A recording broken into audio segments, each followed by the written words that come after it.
एक बार की बात है, अदिति पहाड़ों के बीच बने एक छोटे से गांव की रहने वाली थी। उसे शहर की चकाचौंध से दूर पहाड़ों की शांत वादियां बहुत पसंद थी। एक शाम उसे अचानक अपने बीमार दादी से मिलने शहर जाना पड़ा। बस का टाइम शाम का था। पहाड़ों में जल्दी रात हो जाती है, इसलिए अदिति थोड़ा घबराई हुई थी।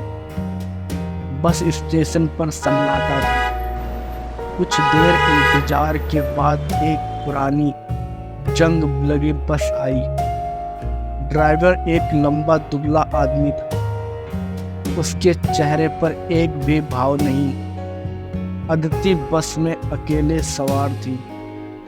उसने सबसे आगे वाली सीट ली और खिड़की के पास बैठ गई। बस चल पड़ी। जैसे जैसे रात गहराती गई, वैसे वैसे पहाड़ों के घने जंगल में अंधेरा गहरा होता गया। पेड़ों की काली परछाई खिड़की से अंदर झांकने लगती थी। अजीब सा सन्नाटा और तेज हवा की आवाज अदिति को और ज्यादा डरा रही। कुछ देर बाद बस एक सुनसान रास्ते पर मुड़ गई जो गांव से होकर जाता था। रास्ते में अक्सर अंधेरे में झोपड़ियां दिखती थी, जिनके टूटे हुए दरवाजों से अजीब सी रोशनी बाहर आ रही थी।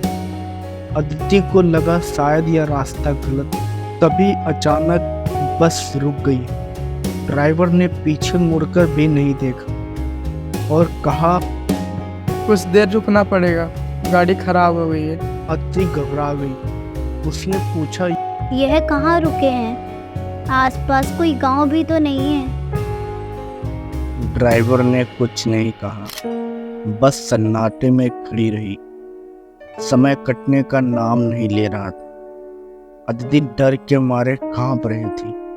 तभी उसी खिड़की के बाहर कुछ हलचल सुनाई दी। उसने झांक कर देखा तो सड़क के किनारे अजीब सी आकृतियां खड़ी थी।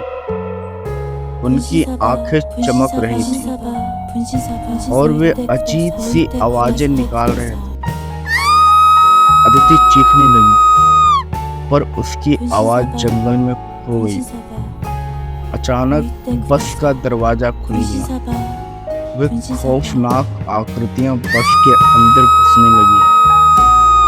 अदिति जोर जोर से चिल्ला रही थी, पर कोई उसकी मदद करने वाला नहीं। अदिति की अचानक आंख खुल गई। वह अपने बिस्तर पर बैठी हुई थी, पसीने से तरबतर थी।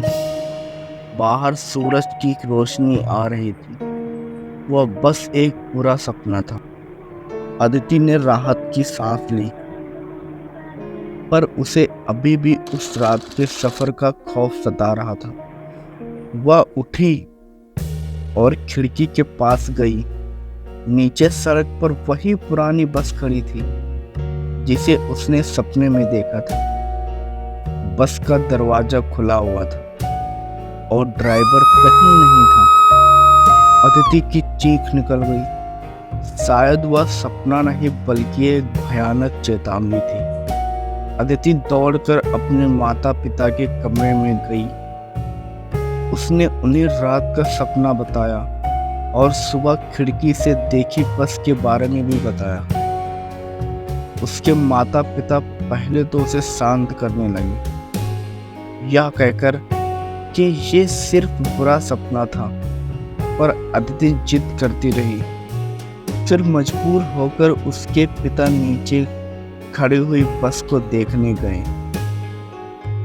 कुछ देर बाद वह वापस आए। उनके चेहरे पर परेशानी के भाव थे। उन्होंने अदिति को बताया कि वहां कोई बस नहीं खड़ी है। शायद वह सचमुच में एक सपना देख रही। लेकिन उस रात के बाद अदिति को कभी भी शाम के बाद अकेली यात्रा नहीं करनी पड़ी और जब भी उसे देर रात सड़क पर कोई अजीब सी आवाज सुनाई देती तो उसे खौफनाक सपने की याद आ जाती।